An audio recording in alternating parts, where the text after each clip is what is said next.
كتير مننا دايما لما يكون بيحلم بحلم جميل أو وحش تلاقيه صحى فجأة من النوم مع أحسن لقطة في الحلم أو أوحش حتة في الحلم، وكمان لما نصحى بنحاول ننام تاني يمكن نكمل بقية الحلم علشان اللقطة الحلوة اللي صحينا عندها دي. طب هل في سبب للي بيحصل ده ولا دي حاجة عشوائية بتحصل؟ ده اللي هنعرفه في فيديو النهاردة، بس كالعادة قبل ما نبدأ ياريت لو تصلي على حبيبنا النبي عليه الصلاة والسلام.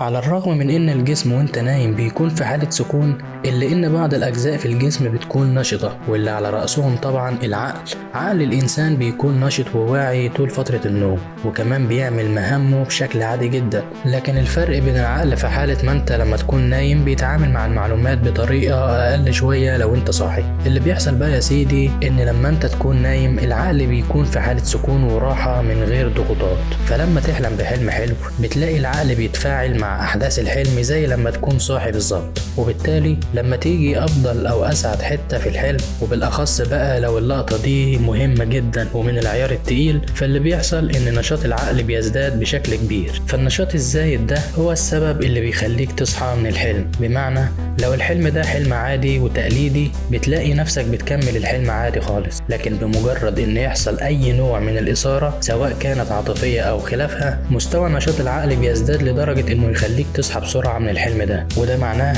ان اي حلم ليه نهاية حلوة وسعيدة بزيادة فالغالب انك مش بتكمل الحلم ده وبتصحى. وده برضو اللي بيحصل مع الحلم الوحش، زي مثلا ما حصل معانا كلنا الحلم اللي الناس كلها بتحلمه، بتلاقي نفسك دايما بتقع من مكان عالي كده. فالنهاية المعروفة للحلم ده انك بتصحى بسرعة، ودي ببساطة لان الشعور بالخطر داخل الحلم بيخلي الجزء الواعي من العقل ينشط لحد ما ينقذك من المشكلة اللي انت وقعت فيها. طب هل ده السبب الوحيد اللي بيخليك تصحى؟ بص، هو ده يعتبر سبب رئيسي وأساسي، لكن في سبب تاني برضه، وهو إن في حالة الخطر داخل الحلم بتلاقي جسمك بيفرز هرمون الأدرينالين بكميات كبيرة، وكمان بيزداد معدل ضربات القلب بشكل ملحوظ، والأسباب دي كلها كافية إنها تخليك تصحى من النوم. فهنلاقي إن تقريبا 100% من الناس اللي بتحلم بكوابيس بتلاقيهم صحوا مرة واحدة وهم في حالة فزع، وبتلاقيهم بيتنفسوا بسرعة كبيرة ودقات قلبهم سريعة، وبتكون نهاية الحلم ده نهاية مشوشة ومش واضحة.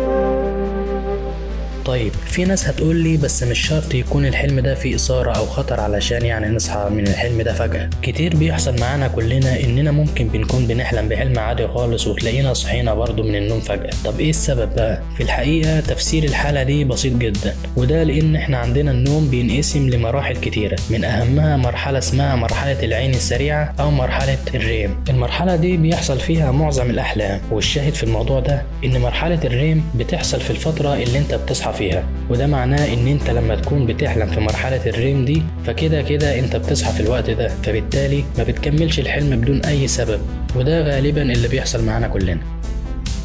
طيب في طريقة بقى بتعملها علشان تحاول تكمل الحلم ده، وهي ان لو انت كنت بتحلم وفجأة صحيت وحسيت انك عايز تكمل الحلم ده، فكل اللي عليك تعمله هو انك ما تتحركش خالص من مكانك وما تحاولش تعمل اي نشاط، وابدأ غمض عينك تاني ونام وركز في تفاصيل الحلم وحاول تتنفس بهدوء.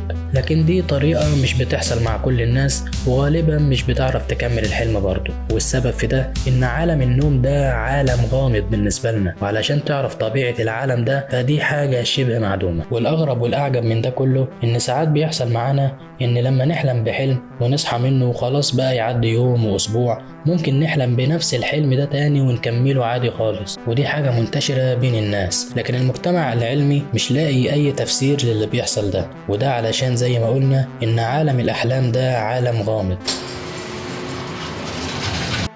وبس كده انتهى سؤال النهاردة. لو عجبك الفيديو ما تبخلش علينا باللايك والاشتراك في القناة، واكتب لي كومنت حلو علشان ده هيكون سبب في اني استمر واطور من نفسي. وشكرا للمشاهدة عزيزي المستمع، اشوفك في حلقة تانية وسؤال تاني بإذن الله. سلام عليكم.